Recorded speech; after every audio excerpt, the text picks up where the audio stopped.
নমস্কাৰ বন্ধু বান্ধৱীসকল মোৰ চেনেলৰ অন্য এটি ভিডিঅ'লৈ আপোনালোকক স্বাগতম জনাইছোঁ। সপোনৰ আচল পৰিচয় আপোনালোকৰ ওচৰলৈ লৈ আহিছোঁ। সপোনৰ আচল নাম হৈছে নিপম কাকতি। তেওঁ ঘৰ বিশ্বনাথ চাৰিআলি। তেওঁ জন্ম ৭ অক্টোবৰ। তেওঁ পৰিয়ালৰ বিষয়ে ক'বলৈ গ'লে তেওঁৰ লগতে মাক দেউতাকো আছে। তেওঁ মাকৰ নাম হৈছে বীণা কাকতি আৰু দেউতাকৰ নাম ৰঞ্জিত কাকতি। তেওঁ পঢ়াৰ ক্ষেত্ৰত ক'বলৈ গ'লে বিশ্বনাথ চাৰিআলি কলেজৰ পৰা বিকম কৰিলে আৰু বৰ্তমান তেওঁ বেংকত জব কৰি আছে। তেওঁ ঘৰত মতা নাম হৈছে বাবু মাইনা। অনুৰাগিনীৰ আগতে ৰং টিভিত আৰাধনা ধাৰাবাহিকখনতো তেওঁ অভিনয় কৰিছিল। তেখেতৰ প্ৰেমৰ সম্পৰ্কৰ কথা ক'বলৈ গ'লে তেওঁ প্ৰেমৰ সম্পৰ্কত আছে।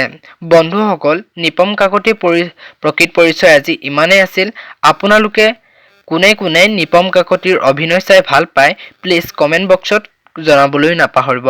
আৰু যদি ভিডিঅ'টো চাই ভাল পালে লাইক এটা কৰি দিব আৰু যদি এতিয়ালৈকে চেনেলটো ছাবস্ক্ৰাইব কৰা নাই ছাবস্ক্ৰাইব কৰি ল'ব মোৰ নতুন ভিডিঅ'বিলাক পাবৰ কাৰণে।